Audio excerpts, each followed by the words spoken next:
Estas son las noticias de WGCU News en español para Radio Conciencia. Soy Andrea Perdomo. Esta semana, un estudiante de la escuela secundaria Gulf Coast fue arrestado por los detectives de la oficina del alguacil de Collier.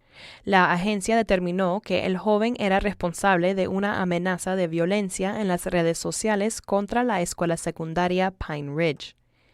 El Naples Daily News informa que el estudiante de 15 años está acusado de amenazar con matar, hacer daño corporal o realizar un tiroteo masivo, que es un delito grave de segundo grado. Los estudiantes de la escuela secundaria Pine Ridge que regresaban de las vacaciones de invierno se encontraron con una gran presencia policial como resultado de la amenaza el martes pasado.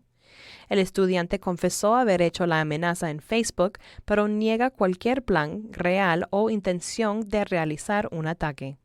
Los partidarios de la industria agrícola de Florida están expresando su preocupación por el Acuerdo Estados Unidos-México-Canadá, o el USMCA, mientras el acuerdo comercial bipartidista se dirige hacia la probable aprobación del Senado de los Estados Unidos y el presidente Donald Trump.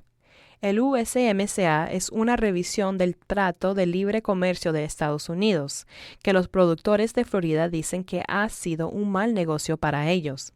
Esta semana, el portavoz de la Oficina Agrícola de Florida, G.B. Crawford, citó un estudio de la Universidad de Florida que encontró que las importaciones de frutas y verduras de México han causado dificultades a los productores de Florida. Le dijo al Herald Tribune, bajo el nuevo acuerdo comercial es probable que México continúe aumentando las importaciones de frutas y verduras frescas, lo que seguirá presentando desafíos económicos para los productores de Florida. Las importaciones mexicanas son menos costosas debido a mano de obra más barata y menos regulación. El estudio revela que la industria agrícola de Florida perderá cientos de millones de dólares y miles de empleos si las importaciones de México continúan aumentando.